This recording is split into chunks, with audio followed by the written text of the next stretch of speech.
Good day, everybody. My name is Jeff Penny. I'm the 2020 ASHI president. I also work for Penn Medicine at Austin University, Pennsylvania, in Philadelphia, Pennsylvania. So I just want to thank everyone for allowing me to present today for the Medical Gas Professional Healthcare Organization. And I also want to thank John Willard and Paul Rumbos for allowing me to present to you all today. I always look forward towards doing these. Unfortunately, we had to do a virtual conference this year due to COVID. Most of us are used to doing in person. But this is the best thing we have to do right now on this virtual format. And hopefully next year we'll be able to see everybody in person and do several virtual hugs. We'll do cheers, few beers, and everything. So with that said, we're going to go through the presentation today, talk about some emergency management, HVAC, med gas for emergency management, and some quick tips and stuff for COVID-19 and beyond. So for emergency management, a lot of us went to a virtual command center. Some of us went to what we call a daily operation task force call to help hospital support the needs for everything. That's supplies, facilities, equipment, staffing, anything you would need.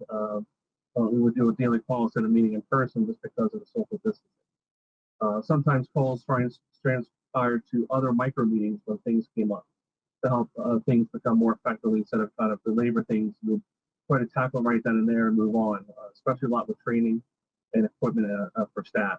This format was very effective. There had a lot of great staff buy-in, a lot of staff help. Senior leadership was incredible, especially our physical plant department was incredible as well. The command center was open around the clock, so a lot of us didn't sleep too much. But we also used our command center for more of a meeting space, touchdown space, training prep sessions, and micro meetings when needed. So instead of having someone sit there in a command center the whole time in a normal traditional command center format, we use it more of a touchdown space. I use more of a virtual floating command for the complex to allow things to be run more efficiently, and it worked out in the long run for everybody.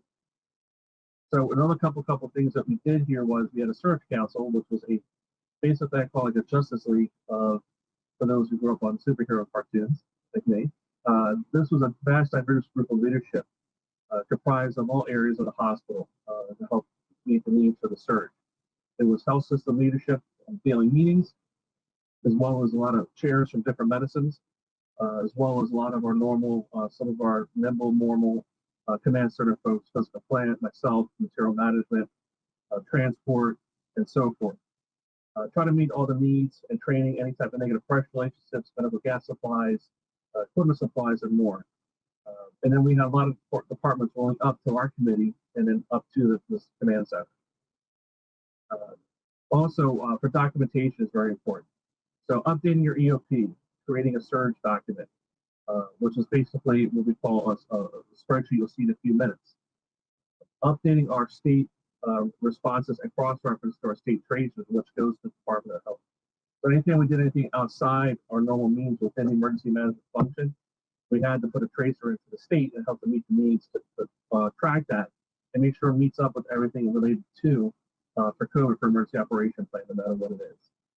PPE policy was huge, for COVID. PPE supplies it was a very daunting task for a lot of us to try to keep up with it. Document training, how are you document everything? Because training was all over the place in all shifts, very many areas of the complex. Documentation rounding, what we call SWAT rounds, was basically I would take a group of leaders and we go around and help the units and kind of measure and see how they're doing and see what needs they need for the local leadership on each unit or areas, and basically go back to try to see what we need to do to support them and try to do things better in the long run. Also, we talk about memorizing the pandemic response. So those who have not started already, to try to do your after-action reports and try to take all your great documentation from so many great departments that you have in facilities, with either being with your healthcare facility, your vendors, your business partners, leadership, and trying to start to categorize that now and collect it instead of waiting at the very end. Because there's so much documentation that we have that's needed. Right now is a good time in the fall, right before the flu hits, to figure out where you're at if you haven't already started that. So this is I mentioned about the Surge Council, and this is a quick grid. I wanted to show you how we looked at, especially for physical plant as well, taking a lot of our ICU, a lot of our regular normal patient care rooms, and creating a crosswalk basically, and what triggers we needed for making an ICU rooms. So it was very, ICU rooms are very huge, especially, for patients depending on their acuity needs, also as well as their needs for patients, for staff, ventilator supplies. Your med gases are huge for that to help support the respiratory care departments. So this was a living document. There's many of them, obviously, but this was one to show you for the ICU rooms. As you see here, you can see, the capacity or regular daily census. And our bed management team was a key focal point for this, that they were driving our census, where we're going to go from there. And then this is what we call wards. So it's an old school term, still good today, where we kind of cohort some of our regular patient care to help protect them, especially our immune compromised patients, any other neuro patients, cardiovascular patients that, we need to protect them. And also our ECU, our neonatal group for the Well Baby Nursery, how are we basically protecting them? And again, as we went through the ICU plan, we would do a daily ward plan to see what we have to trigger to help consolidate and move forward. So here is also another great spreadsheet to show you converting our regular rooms into isolation rooms, negative pressure rooms. So in the beginning of the pandemic, we had normally about 55 to 60 negative pressure rooms at the complex. We want to size over 300 during the pandemic. So we converted whole floors into ICU floors. And with the help of physical plant, doing our pre-checks, for all the utilities, meaning, for the gases that are appropriately hooked up, the negative pressure to HVAC, supplies, everything, worked out very smartly. And it was a great worksheet that was split off of that we used during our search council. This was also one of them to see here at the bottom of the page, our massive Excel spreadsheet, all the different areas we looked at. We got transfers coming in from the hospitals, ED, and everything. What do we have to do to divert them? And then as we take things apart and make a negative pressure, how do we, make sure we put things back to normal to go back to normal business, as we go forward. So a couple other things with emergency management, one of the things I mentioned about was PPE was huge. So we had a daily PPE task force meeting to help to meet the needs for the staff. And you can see here, ordering supplies, training, created huddle sheets, communications with staff needs. We actually created a PPE command center, which was based out of our cafeteria. We closed half of it and made it into a PPE warehouse. Also basically a supply warehouse in conjunction to support the material management and physical plant with the supplies, hoses, everything we had in there to help protect. So it was a good way to protect your supplies so it doesn't walk out of your complex. I hate to say that. Also, besides doing we talked about our SWAT rounds for the whole complex, which worked out great. Leadership was with us too at the time, so having leadership buy-in is huge at your facility, and having staff see them gave a really good sense of ease and relax. And the positivity was huge here at a lot of our hospitals. And then what you see here is a SME workforce, which are subject matter experts. So I had 125 nurses around the clock, not all 125 at one time, but on different shifts, basically being an extra army for us, helping out everybody with donning, doffing, PPE, or helping out rapid responses, any type of codes that came into play for respiratory care, supporting them. This was huge. This was a huge workforce that we took upon. It was based off of our Ebola response.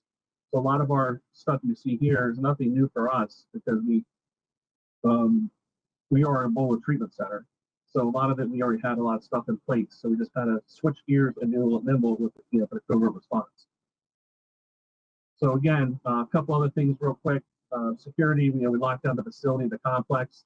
We did extra staff and extra rounding, working with Penn Police and University during the protest when it happens. We also got special PPE to help out with security with dealing with combative patients, which was huge because of a lot of the homeless coming in. We also have biweekly calls with a lot of other groups that you see here. Also, we have biweekly calls for our different command centers in our health system, and as well as twice a week to sometimes 3 times a week with our local state partners, as well as all the downtown hospitals in Philadelphia and all the counties listing into state level. So the communication was huge for everyone here, and it worked out really well.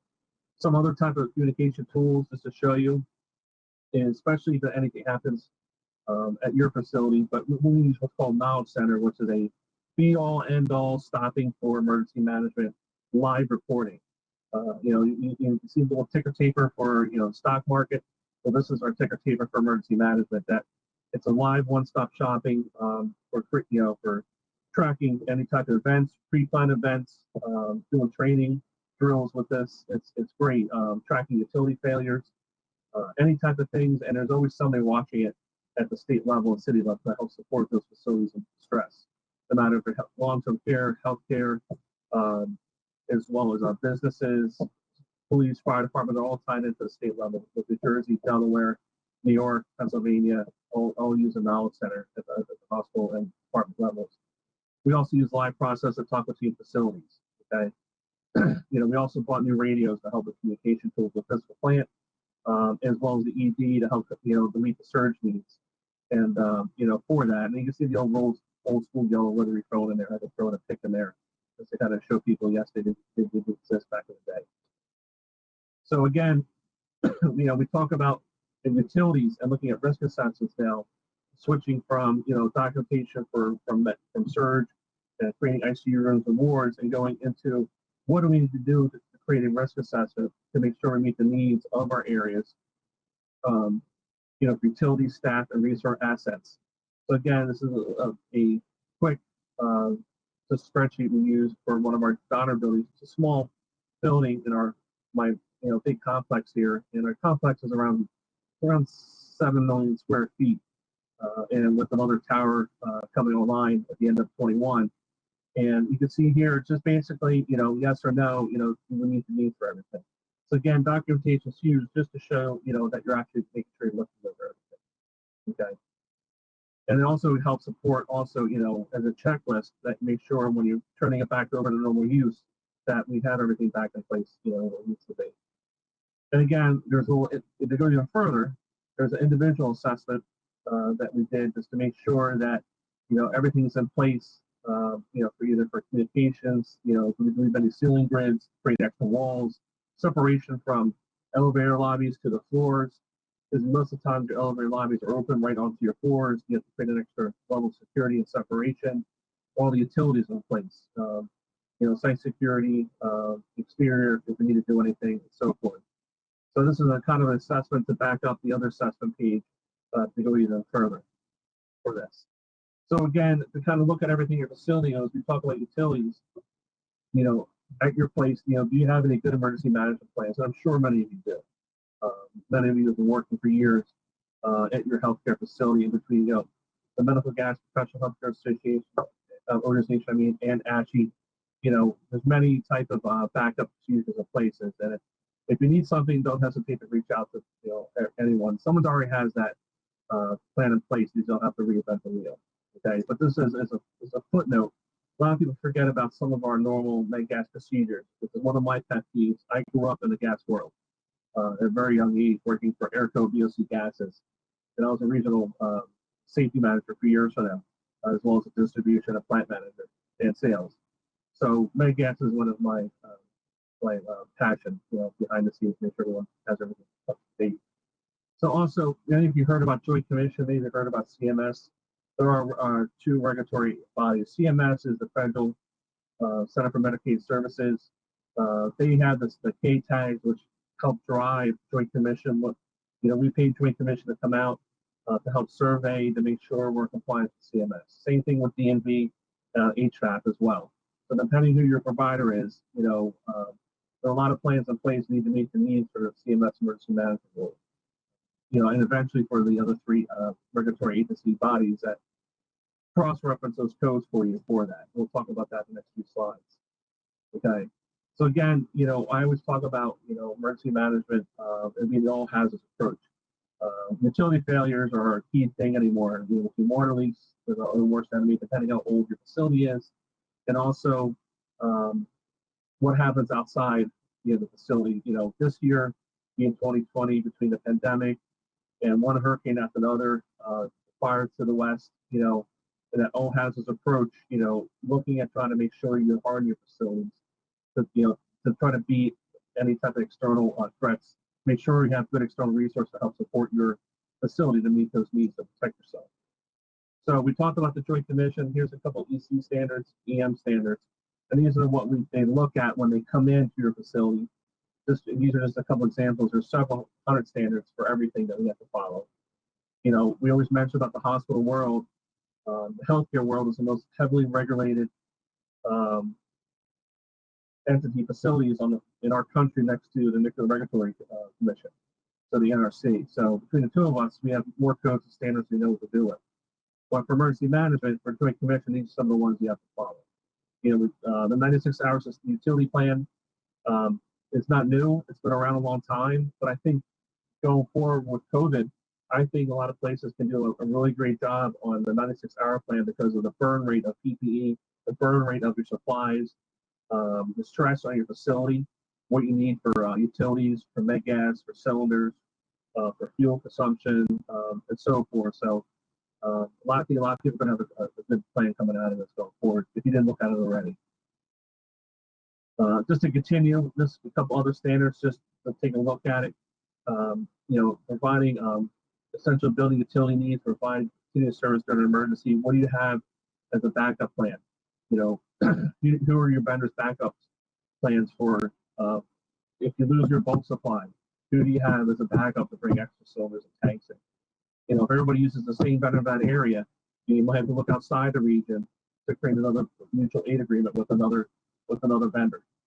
So it's important to kind of look at that. Also, for water, etc. Sometimes you have to look outside the region to get those mutual aid agreements set up. Okay, so it's just lessons learned what I've seen in the past over the years for that. Staff roles, responsibilities. Especially during exercises. We have a lot of new employees. There's a lot of us who work their way up through the years, and there's a lot of times where we're trying to see what everyone's roles and responsibilities are, so make sure everyone's not standing around and make sure they're actually wanted. And actually, to me, I'm always about teaching and try to train during a drill, maybe do a timeout and try to show people, why are you talking about this or why are you filling out these forms? And more importantly, are you cross-training people? Especially, helping out reporting to utility failures, is huge. If you have a water response at your facility, does everyone know where all the equipment is? The combative water response. So this slide, we talk about the emergency management program and the 4 areas that most of you already know about this. This is nothing new. It's been around a long time. For risk assessments and planning, you do your annual risk assessment guides, backing up with your policy procedures, relaying into the communication plan, all tied into your policy procedures, and then supporting that as your training and testing, which is big, and Joint Commission is going to go back to a one-on-one level for looking at your emergency operation plans. They're not going to do the regular, as you have your survey. And what I was told is they're going to have basically more of a one-on-one session with the leadership team and managers rather than do an open forum with your emergency management committee. So just to give you a heads up, there's some changes coming down the road for that for Joint Commission. So utilizing the codes, NFPA 99, everyone has a copy of this. You can always go on the NFPA website. To download it. But Chapter 5 is a huge chapter for gas and vacuum systems, making sure that you're meeting the needs for installation correctly, storing within your healthcare facilities, and beyond. So if you don't have a copy of it, make sure you do. For that. And then as we're looking at our different vendors to help support your facility, are the vendors are they training the proper series for med gas testing? At your facilities for your vacuum systems and so forth. So these are just again a couple of reference guides, for that. AHA actually has some great emergency management templates to help you out too, for that. So there's a lot out there online and beyond. So as we go forward, we're going to talk about risk assessments and plannings. So basically, you're looking at different levels of sedation at your facility. Chapter 4. A lot of this is all going to tie into the NFPA 99 risk assessment we're talking about. And are you looking at your areas and what type of documentation is needed, are the zone valves set up correctly, are they labeled correctly? I'm a very pet peeve about making sure our valve boxes are labeled correctly and staff knows how to use them. I do a lot of training of that with them. So it's very important that, they know these area alarms and what to do with them. There's not silencing them, they get to use this alarm. The reason why the alarm's going off, so we got to make sure what to do with it correctly. Okay.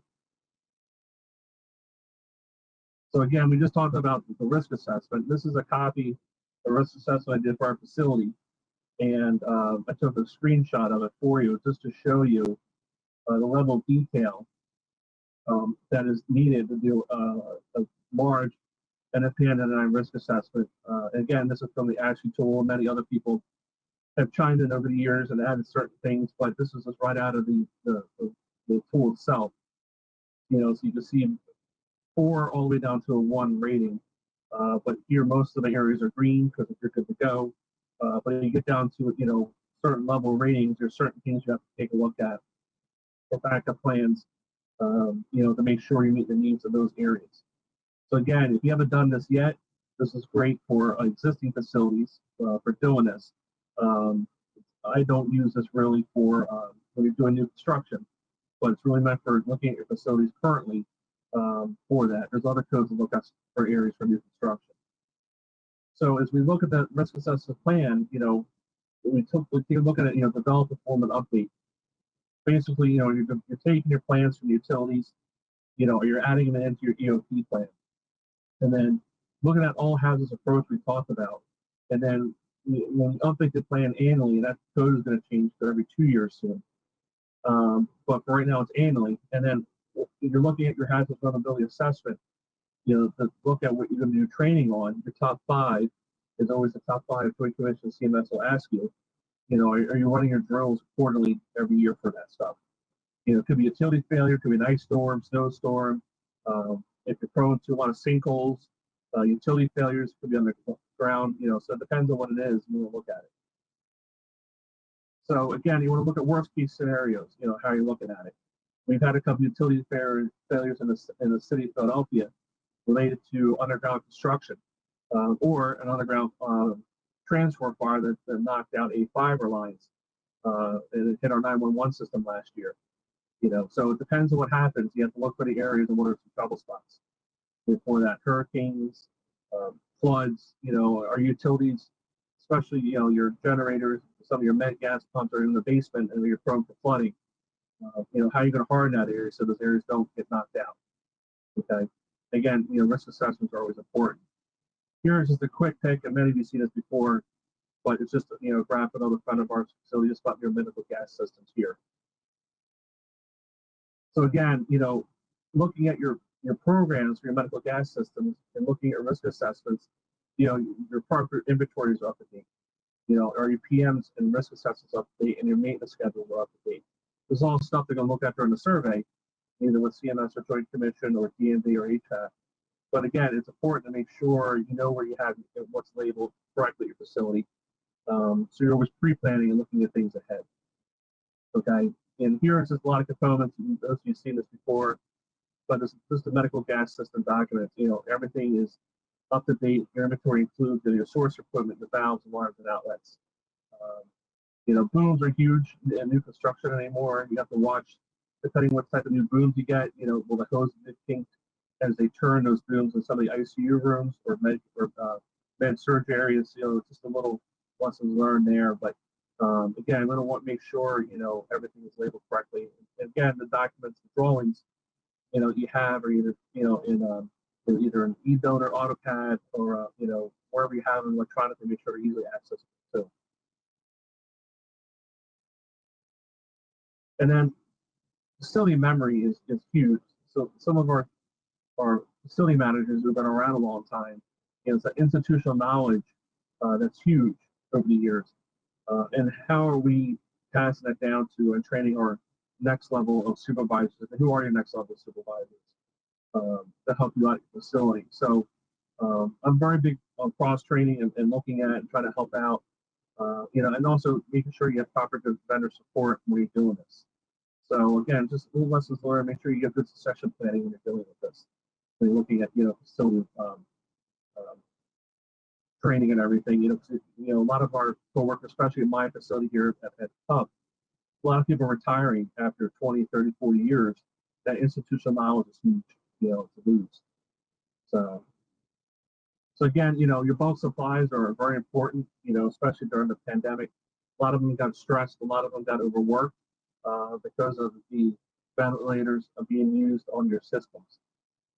So again, know what you have and what the possibility, what you have at your facility is important, and how much flow rate you're going to have coming off your supplies. So again, we talk about policy and procedures through our slides here. Making sure, again, we already talked about this before, but make sure you implement your policies, procedures. Make sure your risk assessments meet the policy procedures and what you're training on, and make sure they're looked at your emergency management committee and then at your EOC committee for the final blessing for your area. Especially during make-gas shutdowns or anything like that, or utility failures, utility shutdowns. Make sure everyone really understands it. So when we talk about policies and procedures, one thing is, a friend of ours, John Slim, his New Year's resolution, to be a better citizen. So John's a great guy, but you want to have something a little bit more harder and substantial as a wish list or goal for next year. So when we talk about communication plans, right, are huge, especially when something breaks, you have a utility failure. It's a critical infrastructure, either with power, med gas, water, sewer. You have things backed up in place to look ahead in case we have a hurricane coming up, or tornado, nor'easter, or whatever that type of storm might be coming, snowstorm, ice storm. You have some things in place that meet the critical needs, and you think you might have an older facility that might need some extra supplies to keep things running in case something breaks. Especially, if like during a hurricane, you get a temporary boiler in, or you get a medical gas pump and you hook it up. Make sure you have those backup things in place to help run it. So that way you're not missing a beat when you have the patient care. Because the bottom line is we're here to protect the patients and their families. So training and testing is huge. I'm a very big proponent of that, and also working with other entities to help, train, cross-train, and look ahead to see what we might need to strengthen our facilities. Especially working with our local partners. Even if you use them as observers to help them lesson learn, have the extra set of eyes. A lot of us, walk through a facility every day. You might walk through an area, and you might have some stuff out front of your zone valve box. You don't even notice it because it becomes white noise, or just blah background. And then someone walks through, and hey, you have your stuff blocked here. You just, kind of dawn on it. But having an extra set of eyes when you're doing a team approach for emergency management is huge. And it's great to get the buy-in from senior leadership at the same time. And try to make it fun too. You want to make it interesting and have some fun when you're doing this.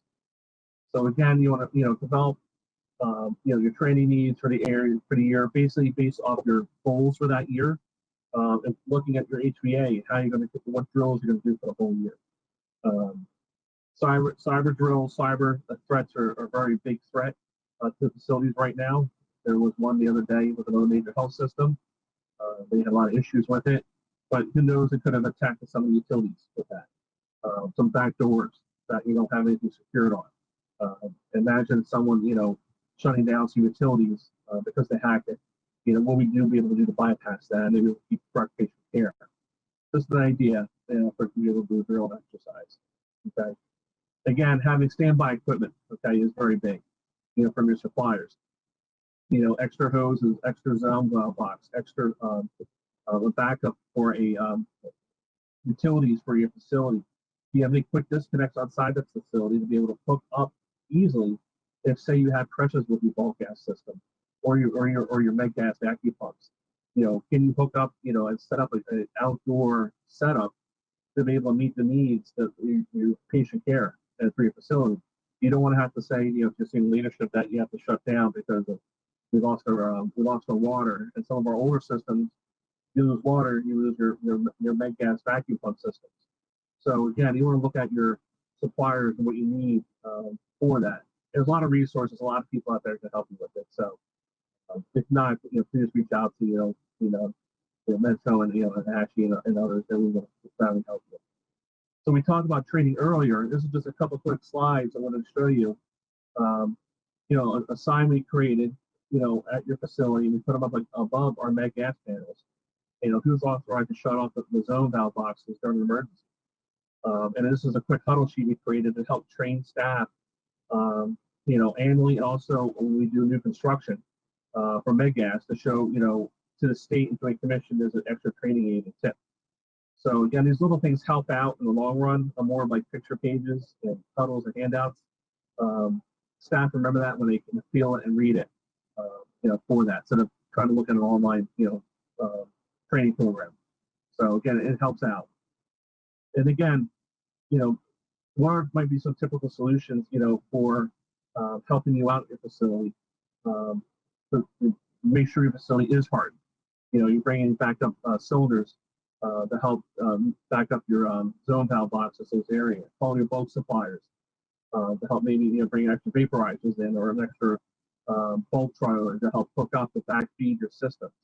So again, you want to make sure you reach out to your medical gas suppliers. And again, looking outside those areas of your region as a backup to the backup, just in case everyone goes to that one source and they only have so much to help certain areas of your region. So it's just something to think about when you're looking outside your network and your local facilities. So again, as we talked about, all these things, it all adds up basically, for emergency management, backup supplies, and technology, and you see here in these different pics, showing you do's and don'ts, obviously don't stand on top of the ladder, to get to a zone valve if you have to, or bypass area. Again, you want to make sure things are readily available and easily marked and identified for you.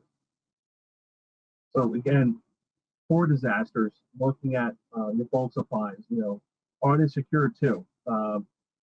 Sometimes people look at construction, so you have new bulk systems. I helped out with a couple of them in my areas, making sure there are codes in place. You have to have them away from certain structures, certain areas, certain ignition points, certain spots where, you might not be able to have it because they're too close to the building or too close to a driveway or access thoroughfare. Also, is there a smoking hut near there?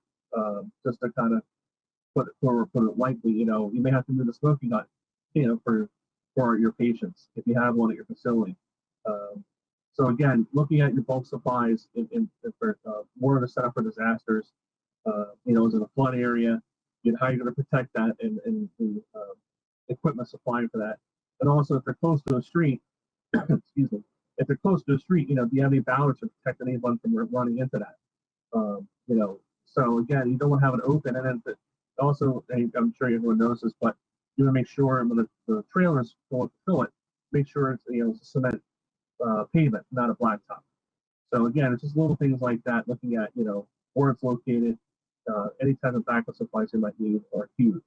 I think there's going to be a lot of new things coming out with COVID and with the hurricanes this year. It's going to be and the fires. So it'll be like a triple whammy for the EM world for all sorts of backup supplies and stuff and procedures later on. That's just my gut feeling. So again, when you're looking outside, looking at internal supplies for manifolds, you can bring in liquid systems and a portable vapor system to put them in there to help backfeed those areas if you need to, if you have a high flow rate, especially if it's an ICU, ORs, those type of areas that you might need more oxygen supply than trying to roll in several H tanks and just keep swapping them out the whole time. You might need to look beyond just a normal H tank and maybe a different type of setup.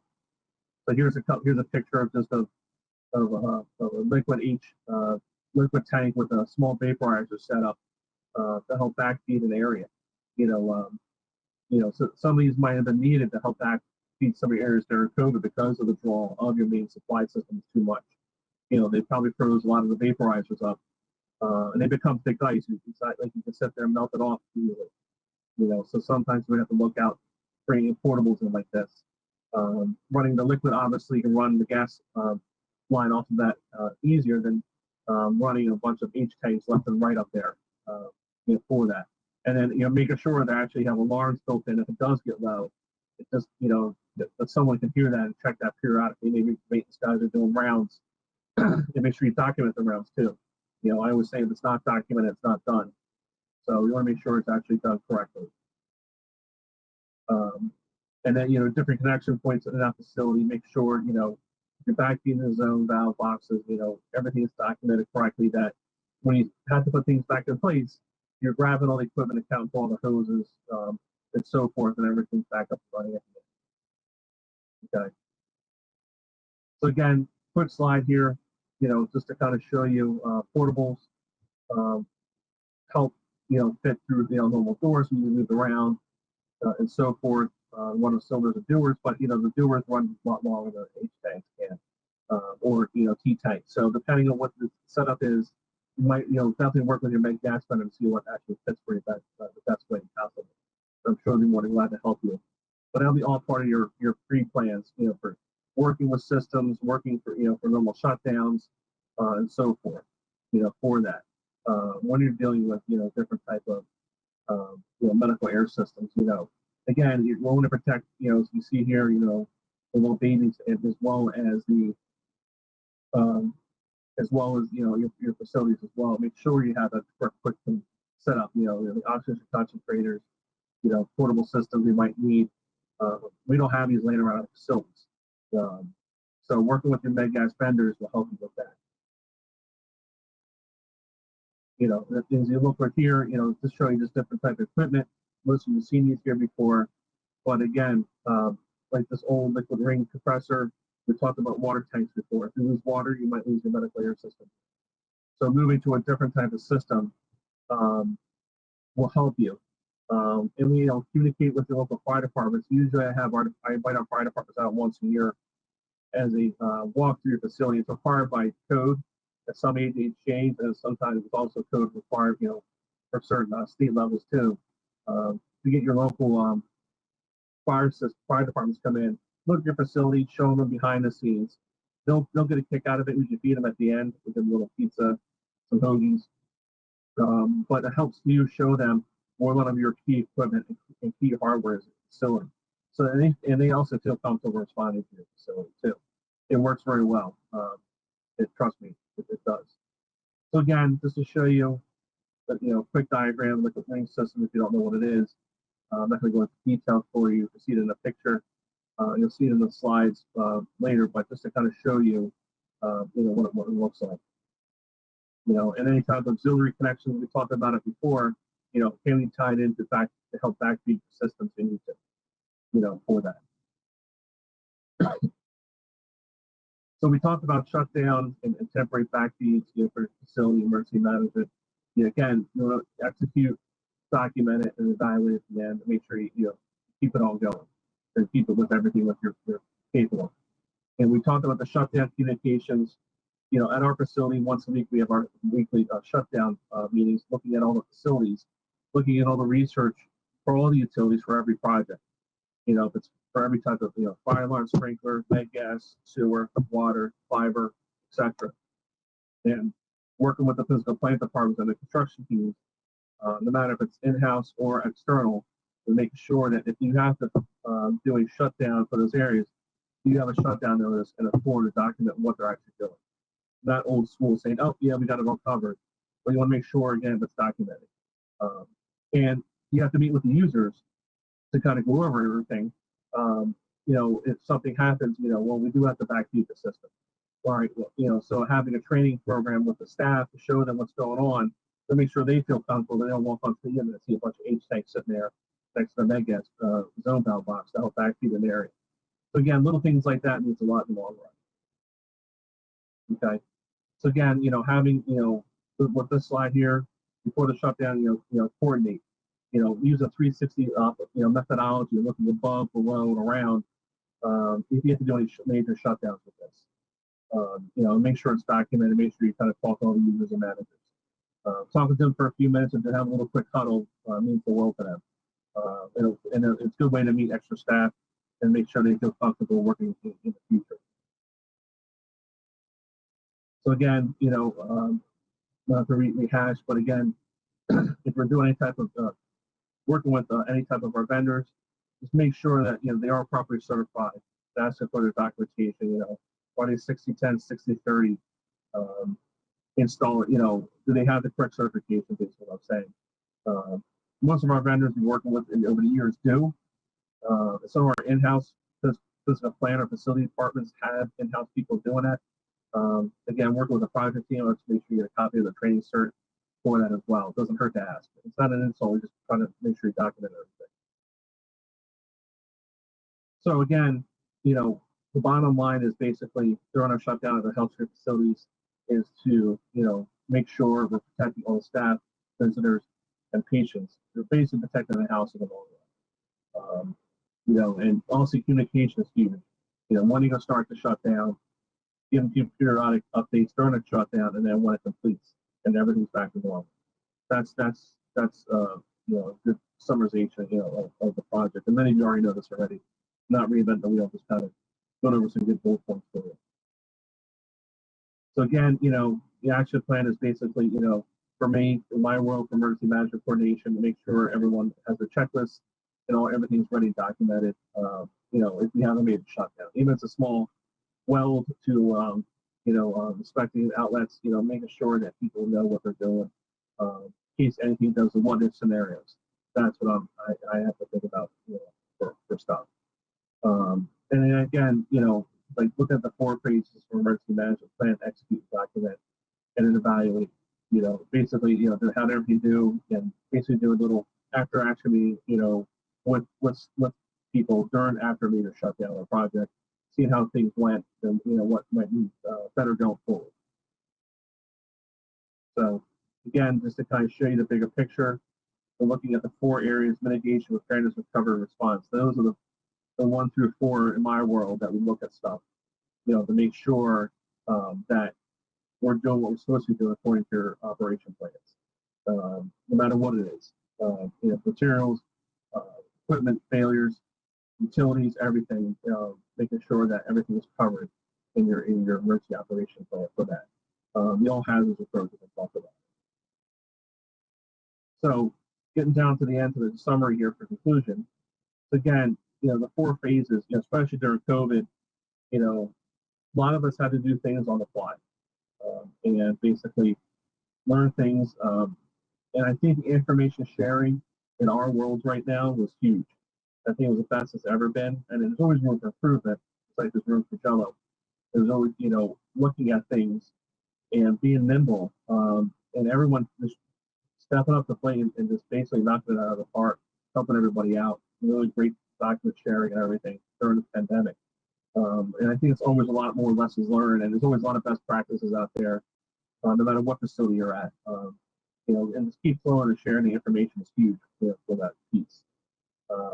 Again, making sure in the utility management world, make sure that your drawings are up to date, especially, with everything that's going on. Staff is educated, and you have good software management, programs, especially for medical gas, where everything is stored properly. Knowing your flow rates, what's needed, and having your risk assessments done is huge. Everything pulls up an emergency operation plan for you. Again, I'm always about looking at, what are your worst case scenarios, depending what happens. And if roads get blocked, the supplies can't get in, what's the best way to get it to your hospital or facility? Looking at roundabout ways or certain areas to be able to get stuff in. So again, just look at, make sure, bottom line is looking at your whole supply systems. Is everything hardened? And is everything working properly? And coming out of COVID, do we need to beef up your medical gas systems, your bulk systems to help meet the needs? Granted, I know this happens every 20 years or so, but the way everything travels, this was like the perfect storm, just like the movies predict, how something might transpire and happen during a pandemic. That's exactly how this happened. And, going forward, now's the time to look at hardening facilities going forward. No matter if it's HVAC, med gas, utilities, and so forth. Now's the time to beef up and the hardening areas looking ahead.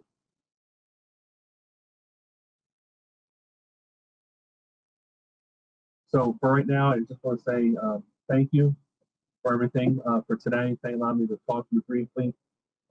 Again, most of this you probably already know, but again, it's I think everybody working together, and showing that who the true leaders are at your facilities, those who want to step up the plate and knock it out of the park, and keep sharing the information. to all the different organizations. We're all in together. And I really want to thank everyone for today, and I look forward to seeing you in person sometime in 2021. So thank you, and have a great day. All right. Well, I just want to take a second to thank you, Jeff, for that great presentation. And, we're really glad you're able to participate in this.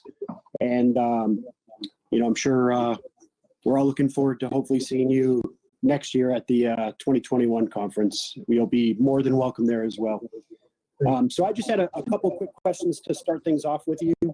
One of the questions I had was, how being that MGPHO is made up mostly of verifiers, how do you see the verifier being helpful in how you're planning for emergencies and developing that emergency plan or updating it or keeping it up to date?